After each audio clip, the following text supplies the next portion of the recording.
नमस्कार दोस्तों, स्वागत है आप सभी का आपके अपने YouTube channel study centre Phefana पर। मैं मुकेश पुरी और हम लोग पढ़ रहे हैं भौतिक विज्ञान में किरण प्रकाशिकी के बारे में। किरण प्रकाशिकी में बच्चों आज अपना टॉपिक है लेंस। लेंस क्या होता है? लेंस बच्चों एक पारदर्शी माध्यम होता है, कोई समांगी पारदर्शी माध्यम जिसके एक पृष्ठ वक्रीय हो या फिर दोनों पृष्ठ क्या हो, वक्रीय हो, यानी वक्राकार पृष्ठों से बनी कोई आकृति होती है उसे हम लोग लेंस कहते हैं। लेंस का एक पृष्ठ वक्रीय हो सकता है, दोनों पृष्ठ वक्रीय हो सकते हैं, या यूं कहें एक समतल पृष्ठ हो सकता है या एक वक्रीय हो सकता है। तो लेंस जो है वो एक समांगी पारदर्शी माध्यम होता है। जैसे कांच का लेंस, यानी कांच का कोई लेंस है बच्चों। अब मैं कांच का लेंस कह रहा हूं, इसका मतलब ये है भी लेंस किसी अन्य पदार्थ से भी बनाए जा सकते हैं। ठीक है बच्चों, तो कांच से बने लेंस जो है उनके बारे में हम लोग अध्ययन करने वाले हैं। उनके द्वारा प्रतिबिंब का निर्माण किस प्रकार से किया जाता है उनका अध्ययन हम लोग करेंगे। लेंस बच्चों तो देखा जाए तो लेंस बच्चों दो प्रकार के होते हैं। एक अपने पास होता है उत्तल लेंस और दूसरा है अवतल लेंस। उत्तल लेंस किसे कहेंगे? उत्तल लेंस किसे कहेंगे बच्चों? ऐसा लेंस जो बीच में से मोटा तथा किनारों पर से क्या हो, पतला हो। यानी इसका मध्य भाग तो क्या है, मोटा है, लेकिन किनारों पर क्या है, पतला है। तो इस प्रकार का लेंस जो होगा उसे क्या कहेंगे बच्चों? उत्तल लेंस कहेंगे। उत्तल lens, convex mirror, convex lens बोलते हैं इसे, सॉरी कन्वेक्स लेंस। ठीक है बच्चों, दूसरा लेंस अपने पास होता है अवतल लेंस। अवतल लेंस इसका उल्टा होता है। ऐसा लेंस जो किनारों पर से तो मोटा होता है लेकिन बीच में से पतला होता है। ऐसा लेंस जो किनारों पर से तो मोटा तथा बीच में से क्या हो, पतला हो, उसे हम लोग क्या बोलते हैं? अवतल लेंस बोलते हैं बच्चों, अवतल लेंस। और इसे कनकेव लेंस बोलते हैं, कनकेव लेंस। तो अपने पास लेंस जो है बच्चों वो कितने प्रकार के हुए? दो प्रकार के, यानी मुख्य रूप से लेंस दो प्रकार के होते हैं। वैसे बहुत प्रकार के लेंस होते हैं, समतल उत्तल लेंस, अवतल उत्तल लेंस, अवतला उत्तल लेंस। ठीक है, तो ये अन्य अलग अलग इनके प्रकार हैं, लेकिन जो हमें पढ़ने हैं वो केवल दो ही हैं, उत्तल लेंस और अवतल लेंस। तो ये बात हो गई बच्चों लेंस के बारे में। अब हम पढ़ने वाले हैं मुख्य टॉपिक जो है वो अपना टॉपिक नेक्स्ट है पतले लेंस द्वारा अपवर्तन। पतले लेंस द्वारा अपवर्तन, ये सामान्य जानकारी यानी डेफिनेशन जो है वो आपकी पढ़ी हुई थी, इसलिए मैंने इसे जल्दबाजी में थोड़ा बताया है ताकि आपका टाइम वेस्ट ना हो। तो बच्चों नेक्स्ट अपना टॉपिक है पतले लेंस द्वारा अपवर्तन। इसे ध्यान से समझना है। पतले लेंस द्वारा अपवर्तन,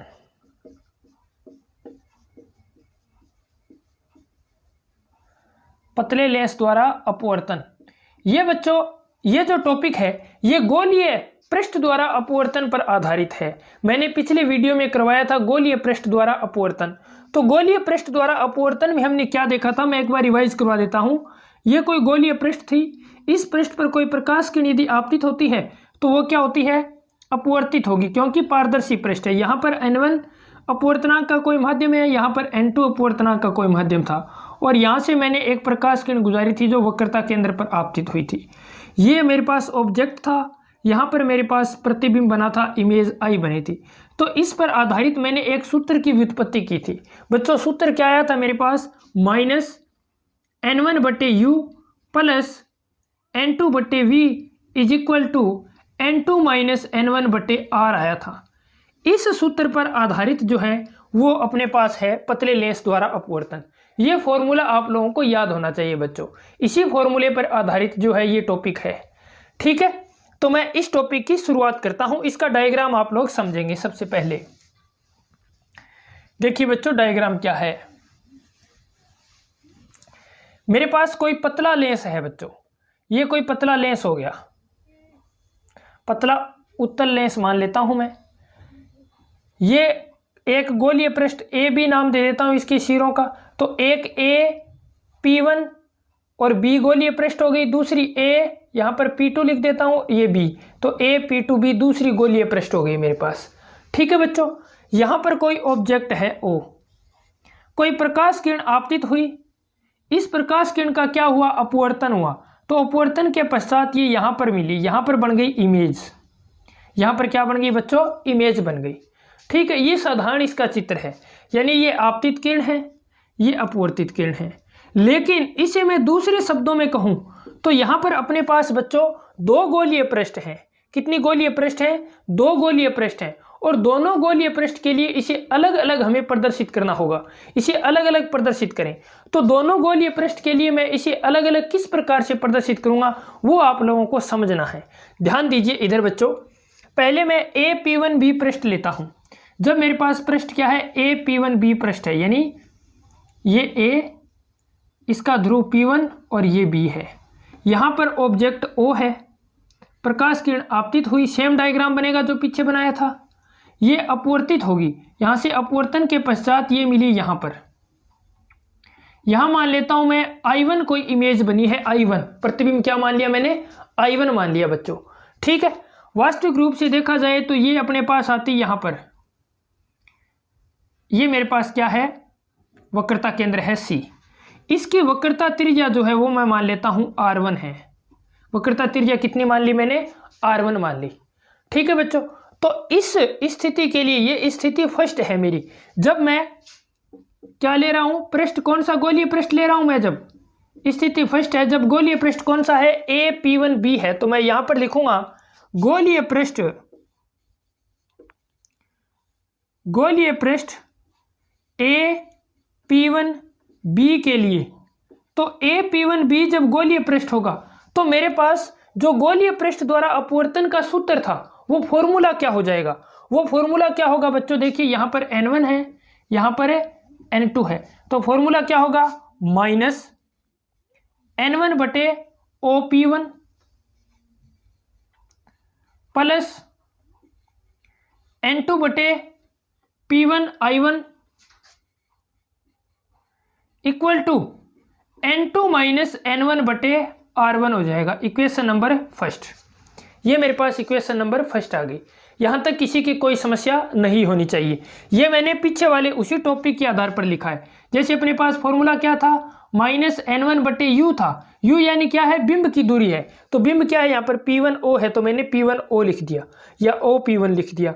ठीक है, प्लस फिर अपने पास था N2 बटे V। तो V क्या है? प्रतिबिंब की दूरी है। तो प्रतिबिंब की दूरी क्या है? P1I1 है, तो मैंने यहां पर क्या लिख दिया? P1I1।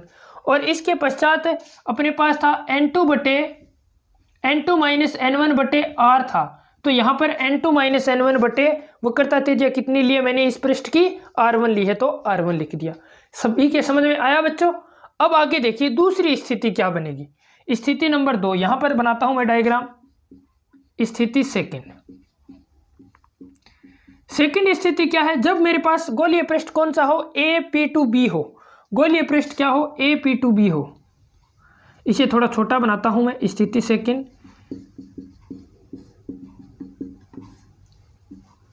A, ये P2 और ये अपने पास हो गया B। ठीक है बच्चों, ये अपने पास है। अब देखिए ये जो प्रकाश किरण है, ये प्रकाश किरण यानी यहां से ये प्रकाश किरण, ये I1 यहां पर मिला। ये मेरे लिए अब किसका काम करेगी? बिंब का काम करेगी। क्यों? क्योंकि इस पृष्ठ के लिए बिंब का काम ये करेगी। तो वास्तविक प्रतिबिंब I बन रहा है, न कि I1।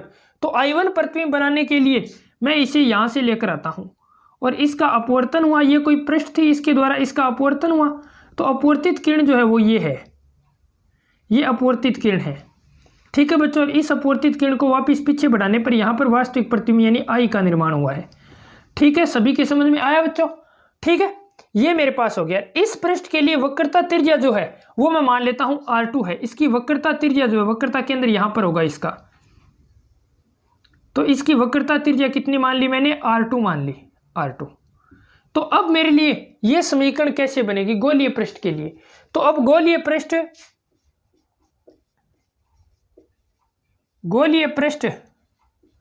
AP2B के लिए, तो AP2B के लिए मैं क्या लिखूंगा? ये देखिए यहां से सबसे पहले P2I1 है, P2I1। तो P2I1 जो है वो मैं दिशा नापूंगा। तो ये आपतित प्रकाश किरण की विपरीत दिशा है, आपतित प्रकाश किरण की विपरीत दिशा है। तो आपतित प्रकाश किरण की विपरीत दिशा है, तो बच्चों ये मेरे पास क्या आ जाएगा? यहां से N2 बटे माइनस N2 बटे P2I1 P2I1 प्लस मेरे पास क्या आएगा N1 बटे P2I, N1 बटे P2I आएगा, P2I इसी फॉर्मूले के आधार पर लिख रहा हूं, देखो N1 बटे P2I इक्वल टू क्या होगा N1 माइनस N2 बटे R2 हो जाएगा इस बार। क्यों? क्योंकि अब देखिए यहां से क्या था, प्रकाश किरण N1 से N2 में जा रही थी तो N2 माइनस N1 लिया। अब प्रकाश किरण N2 से N1 में आ रही है तो क्या लेंगे, N1 माइनस N2 लेंगे। ठीक है, बस इतना आप लोगों को समझना है। ये इक्वेशन नंबर मेरे पास क्या हो गई, 2 हो गई। सभी की समझ में आया? आशा करता हूं ये दोनों इक्वेशन जो है वो सभी की समझ में आई होगी। ठीक है बच्चों, ये दोनों डायग्राम भी सभी के समझ में आए होंगे। अब मैं इन दोनों डायग्राम को रफ करूंगा और यहां से रिलेट करना प्रारंभ करूंगा दोनों इक्वेशन को। ठीक है, तो मैं इन दोनों डायग्राम को रफ कर देता हूं। सभी के समझ में आ गया? ठीक है बच्चों, अब देखिए मैं दोनों डायग्राम रफ कर देता हूं यहां से। अब मेरे पास बच्चों यहां पर क्या है, देखिए यहां पर ये लेंस जो है वो क्या है, पतला है। अब पतले लेंस की स्थिति में P1 और P2 के मध्य जो दूरी है वो नगण्य है। P1 और P2 के मध्य दूरी क्या है, नगण्य यानी शून्य दूरी है। तो मैं क्या लिख सकता हूं, क्योंकि पतले लेंस की स्थिति में पतले लेंस की स्थिति में OP1 या ऐसे लिख दो P1I1 और P2I1, P1I1 लगभग बराबर होगा किसके, P2I1 के। P1I1 लगभग किसके बराबर होगा बच्चों, P2I1 के बराबर होगा। ठीक है, अब यहां से इक्वेशन में रिलेट करूंगा दोनों। तो यहां पर देखिए समीकरण 1 से, तो समीकरण 1 से मेरे पास क्या आ जाएगा, माइनस N1 बटे OP1 प्लस N2 बटे P1I1 ही लिख देता हूं इसे, equal to N2 minus N1 बटे R1। ये इक्वेशन नंबर 3 लिख दी मैंने, ऐसे की ऐसे सेम। अब इस इक्वेशन में देखिए P2I1 की जगह क्या लिख सकता हूं मैं, P1I1 लिखूंगा। तो मेरे पास आ जाएगा माइनस N2 बटे P1I1 प्लस N1 बटे P2I equal to N1 minus N2 बटे R2। ये इक्वेशन नंबर हो गई मेरे पास 4। अब इस इक्वेशन से मैं वैल्यू निकाल लेता हूं। यहां से किसकी वैल्यू निकालूं, N2 माइनस N1, N2 बटे P1I1 की वैल्यू निकाल लेता हूं यहां से इस इक्वेशन से। तो मेरे पास क्या आ जाएगा, माइनस N2 बटे P1I1 किसके बराबर होगा, N1 माइनस N2 बटे R2 माइनस N1 बटे P2I के बराबर होगा। यहां से माइनस मैं कॉमन लूंगा तो मेरे पास आ जाएगा N2 बटे P1I1 इक्वल टू माइनस, इसे माइनस कॉमन लेके लिखूंगा तो N2 माइनस N1 बटे R2, N2 माइनस N1 बटे R2 और ये हो जाएगा प्लस का N1 बटे P2I। सभी के समझ में आया? ये इक्वेशन नंबर हो गई मेरे पास 4। ये इक्वेशन नंबर क्या हो गई बच्चों, 4 इक्वेशन हो गई। अब इन दोनों इक्वेशन में देखिए, इक्वेशन 3 में मैं वैल्यू पुट करूंगा किसकी, N2 बटे P1I1 की। इक्वेशन 3 में N2 बटे P1I1 की वैल्यू पुट कर दूंगा तो मेरे पास आ जाएगा माइनस N1 बटे OP1 plus N2 minus N1 बटे R2 प्लस N1 बटे P2I equal to N2 minus N1 बटे R1 आ जाएगा। इसे मैं उधर ले जाकर माइनस का लिख दूंगा तो मेरे पास इक्वेशन क्या बन जाएगी, माइनस N1 बटे OP1 प्लस N1 बटे P2I equal to N2 minus N1 दोनों में से कॉमन लेता हूं, N2 माइनस N1 कॉमन ले लिया तो यहां पर क्या बचेगा, 1 बटे R1 माइनस 1 बटे R2 बचेगा। ठीक है बच्चों, N1 देखो यहां पर N1 मैं सब में कॉमन लेकर काट देता हूं तो M1 cancel out, N1 cancel out हो जाए तो क्या बचेगा यहां पर, माइनस 1 बटे OP1 प्लस 1 बटे P2I इक्वल टू N2 बटे N1 यानी N21 माइनस 1 और इनटू क्या आ जाएगा, 1/R1 माइनस 1/R2। तो यहाँ लिख देता हूँ 1/R1 माइनस 1/R2 आ जाएगा। ठीक है बच्चों, ये बन गई मेरे पास इक्वेशन। किसी की कोई समस्या नहीं। अब देखिए यहाँ पर, अब OP1 P2i इनकी वैल्यू पुट करनी है। तो OP1 क्या है? OP1 क्या है बच्चों? बिंब की दूरी है। तो OP1 की वैल्यू क्या होगी? U, यानी बिंब की दूरी क्या है अपने पास? U है, और ये प्रतिबिंब की दूरी है यानी V है। तो इन दोनों की वैल्यू पुट कर देता हूं। चूंकि OP1 बराबर U तथा P2i बराबर किसके है? V के है, अतः मेरे पास क्या आ जाएगा? -1/U प्लस 1/V बराबर N21 - 1 into 1/R1 minus 1/R2 आ जाएगा। ये अपने पास है बच्चों पतले लेंस द्वारा अपवर्तन का सूत्र, पतले लेंस द्वारा अपवर्तन का सूत्र, और इसे लेंस मेकर सूत्र बोला जाता है। इसे क्या बोलते हैं? लेंस मेकर्स सूत्र बोलते हैं, लेंस मेकर्स सूत्र। इसे लेंस मेकर्स सूत्र बोलते हैं। वेरी इंपॉर्टेंट है बच्चों। इसी लेंस मेकर्स सूत्र की सहायता से ही हम लोग ज्ञात करते हैं, इसी लेंस मेकर्स सूत्र की सहायता से ही ज्ञात किया जाता है बच्चों क्या? लेंस सूत्र। क्या ज्ञात किया जाता है? लेंस सूत्र। वो किस प्रकार से ज्ञात करते हैं, आइए देखते हैं। आशा करता हूं ये टॉपिक सभी के समझ में आया होगा। बहुत ही इंपॉर्टेंट टॉपिक है परीक्षा की दृष्टि से।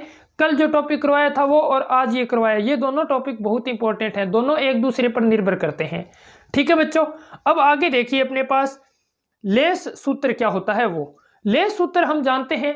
लेंस सूत्र होता है बच्चों 1/f = 1/v - 1/u, यानी 1/f बराबर 1/v - 1/u होता है। अब सभी जानते हैं। ये आया कैसे, इसकी व्युत्पत्ति किस प्रकार हुई वो समझिए। तो इसे मैं रफ कर देता हूं। अब लेंस सूत्र की व्युत्पत्ति देखता हूं।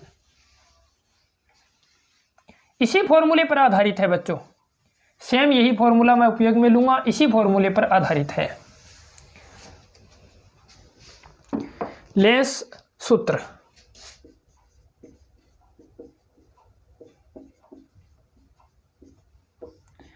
लेंस सूत्र क्या होता है बच्चों?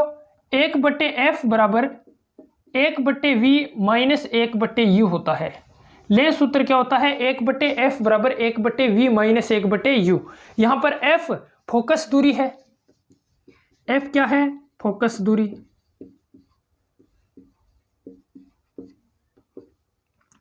v प्रतिबिंब की दूरी है,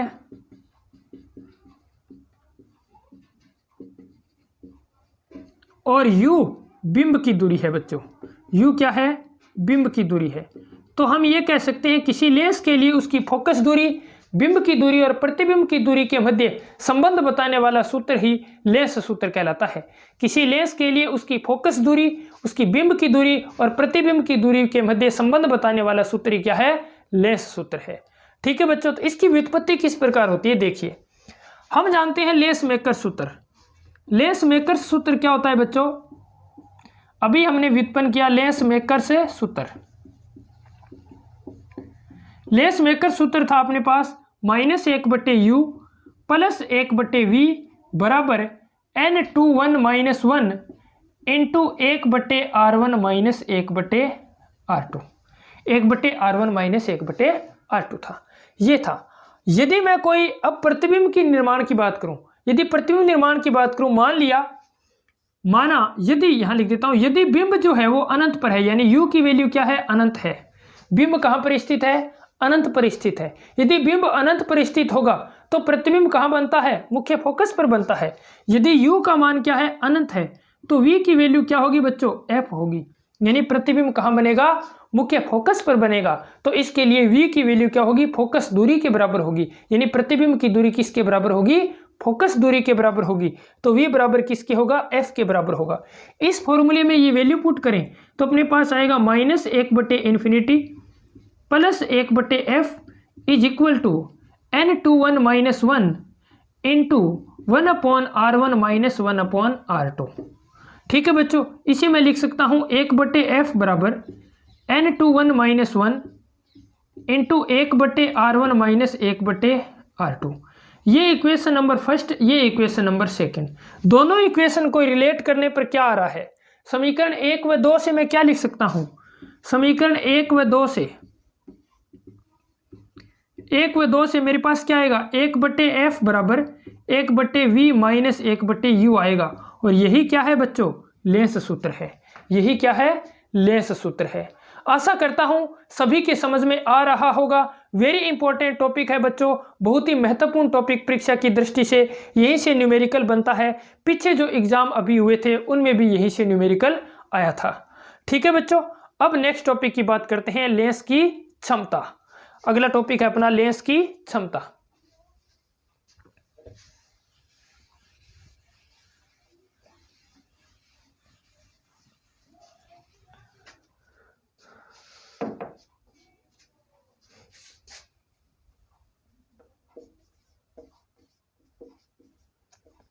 लेंस की क्षमता, लेंस की क्षमता का अर्थ क्या होता है बच्चों, लेंस की क्षमता का अर्थ होता है प्रकाश किरण को अपवर्तित करना।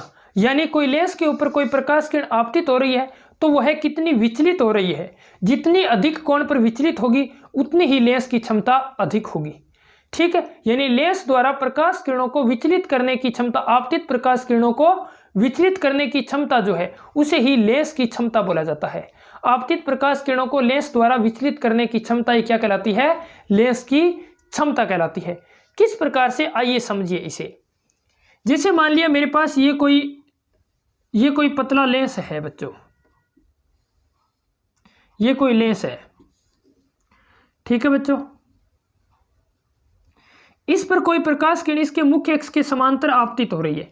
मुख्य अक्ष के समांतर आपतित होगी तो आपको पता है अपवर्तन के पश्चात यह मुख्य फोकस में से गुजरेगी। ये मुख्य फोकस है, F1 नाम दे देता हूं इसे। अब देखिए यहां से ये प्रकाश किरण जानी इस रास्ते पर चाहिए थी, यानी इस रास्ते पर, यहां पर क्या हो गया, इसका विचलन हो गया।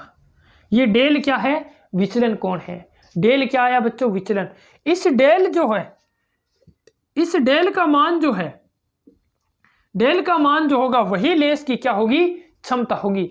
डेल का मान जो होगा वही लेंस की क्या होगी, क्षमता होगी। मान लेता हूं मैं यहां पर कोई बिंब है AB, यहां पर मान लिया ये कोई बिंब था AB बिंब मान लिया, ठीक है। और इस AB की ऊंचाई मान लेता हूं मैं एक बार h मान ली, ऊंचाई कितनी मान ली, h। यदि ये दूरी h है तो ये भी कितनी होगी, h होगी। ये कोण डेल्टा है तो ये कोण भी कितना होगा, डेल्टा। क्यों, ये समांतर है तो एकांतर कोण होंगे। तो यहां से ये फोकस दूरी f मान लेता हूं मैं लेंस की। तो tan डेल्टा की वैल्यू मैं फाइंड आउट करूं तो tan डेल्टा किसके बराबर होगा, लंब बटे आधार यानी h बटे f के बराबर होगा, h बटे f के बराबर होगा। यदि डेल्टा की वैल्यू लगभग 0 है या 0 के सन्निकट मान है तो tan डेल्टा का मान कितना हुआ बच्चों, लगभग डेल्टा हुआ।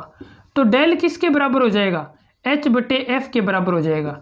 यदि मैं बोल दूं h बराबर 1 मीटर है, यानी बिंब की ऊंचाई कितनी है, 1 मीटर है। बिंब की ऊंचाई कितनी है, 1 मीटर है। तो डेल किसके बराबर हुआ, 1 बटे f के बराबर हुआ। और यही डेल जो है इसी लेंस की क्षमता बोला जाता है। तो हम कहें P बराबर कितना आ गया, 1 बटे f आ गया। तो मैं कह सकता हूं किसी लेंस की क्षमता क्या होती है, उसकी फोकस दूरी की व्युत्क्रम होती है। किसी लेंस की क्षमता उसकी फोकस दूरी का व्युत्क्रम होती है। लेंस की क्षमता उसका फोकस दूरी का व्युत्क्रम होती है। फिर इसकी मात्रक की बात करूं तो मात्रक क्या होगा, फोकस दूरी यानी मीटर है तो 1 बटे मीटर यानी मीटर इनवर्स हो गया। और इसे क्या बोला जाता है, डायोप्टर बोला जाता है। इसे क्या बोला जाता है बच्चों, डायोप्टर बोला जाता है। लेंस की क्षमता का मात्रक क्या होता है, डायोप्टर होता है। कैपिटल D से इसे लिखा जाता है, डायोप्टर। ठीक है, लेंस की क्षमता का मात्रक क्या होगा, कैपिटल D यानी डायोप्टर होगा। ठीक है बच्चों, अब देखिए यहां से मैंने बोल दिया फोकस दूरी का व्युत्क्रम लेंस की क्षमता कहलाता है, या यूं कहें प्रकाश किरणों को विचलित करने की क्षमता जो है उसे क्या बोलते हैं हम लोग, लेंस की क्षमता बोलते हैं। अब यहाँ पर मुख्य बात यानी डायोप्टर क्या है, डायोप्टर की परिभाषा क्या होगी। तो एक डायोप्टर की परिभाषा की बात करूं मैं, यदि एक डायोप्टर की परिभाषा क्या होगी तो मेरे पास P की वैल्यू यहां से देखिए, डेल बराबर क्या आया बच्चों, h बटे f आया। डेल बराबर क्या है, h बटे f, इसे P लिख देता हूं मैं। यदि h बराबर 1 मीटर लिया है मैंने और f बराबर भी क्या लिख दूं, 1 मीटर, तो P की वैल्यू कितनी होगी, 1 डायोप्टर होगी। यानी कहने का मतलब यह है 1 मीटर 1 मीटर जिसकी फोकस दूरी है, उस लेंस के सामने यदि 1 मीटर का क्या रख दिया जाए, बिंब रख दिया जाए, तो उस लेंस की क्षमता 1 डायोप्टर के तुल्य होगी। 1 मीटर फोकस दूरी वाले लेंस के सामने यदि 1 मीटर फोकस दूरी वाले लेंस के सामने यदि 1 मीटर का क्या रख दिया जाए, बिंब रख दिया जाए, तो उसकी क्षमता कितनी होगी, 1 डायोप्टर के तुल्य होगी। ठीक है बच्चों, यह था अपना लेंस की क्षमता के बारे में। अब कई बार क्वेश्चन आता है, एक लेंस की क्षमता +2D है, +D है, तो उस लेंस का नाम क्या होगा, ये बताना। तो ये कार्तीय चिन्ह परिपाटी पर निर्भर करता है, वो क्वेश्चन और करवा देता हूं मैं आज। ठीक है, तो कौन से लेंस की क्षमता धनात्मक होती है, कौन से लेंस की क्षमता ऋणात्मक होती है, ये बात करेंगे अब। तो लेंस की क्षमता धनात्मक और ऋणात्मक कार्तीय चिन्ह परिपाटी पर निर्भर करती है। ये मेरे पास उत्तल लेंस है बच्चों। आपतित प्रकाश किरण की दिशा ये है। यदि इसकी फोकस दूरी की बात करूं तो यहाँ से मापी जाएगी इसके केंद्र से, तो केंद्र O मान लिया, तो O से F तक की दूरी जो है वो आपतित प्रकाश किरण की दिशा में मापी गई है। इसका मतलब इसकी फोकस दूरी क्या होगी, धनात्मक होगी। तो यहाँ पर लिख देता हूँ, उत्तल लेंस की फोकस दूरी धनात्मक होती है। उत्तल लेंस की फोकस दूरी क्या होती है बच्चों, धनात्मक। उत्तल लेंस की फोकस दूरी धनात्मक होगी।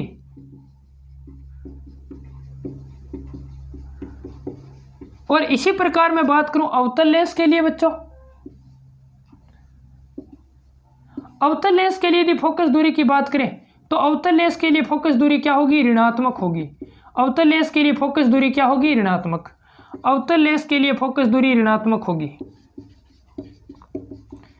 अवतल लेंस के लिए फोकस दूरी ऋणात्मक होगी।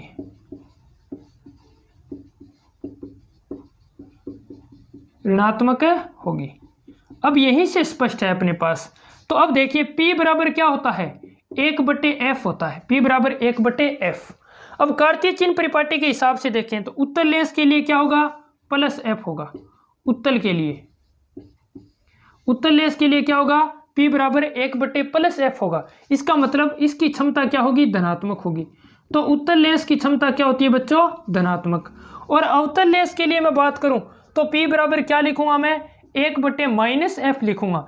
इसका मतलब अवतल लेंस के लिए क्षमता जो है वो क्या होगी, ऋणात्मक होगी। अवतल लेंस के लिए क्षमता क्या होगी, ऋणात्मक होगी। बस इतना ध्यान रखना। यदि +D लिखा है इसका मतलब उत्तल लेंस है, -D लिखा है इसका मतलब अवतल लेंस है। ठीक है बच्चों, तो आज का लेक्चर बस इतना ही है। आशा करता हूं सभी के समझ में आया होगा। नेक्स्ट अपना टॉपिक जो है वो है प्रतिबिंब का निर्माण, यानी लेंस द्वारा प्रतिबिंब का निर्माण किस प्रकार से किया जाता है, वो हम अगली कक्षा में पढ़ेंगे। आज के लिए बस इतना ही। धन्यवाद। जय हिंद, जय भारत। जुड़े रहिए आपके अपने YouTube channel study centre Phephana से। अपने दोस्तों के साथ शेयर कीजिए, वीडियोस को लाइक कीजिए, मोटिवेशन के लिए कमेंट करते रहिए। धन्यवाद।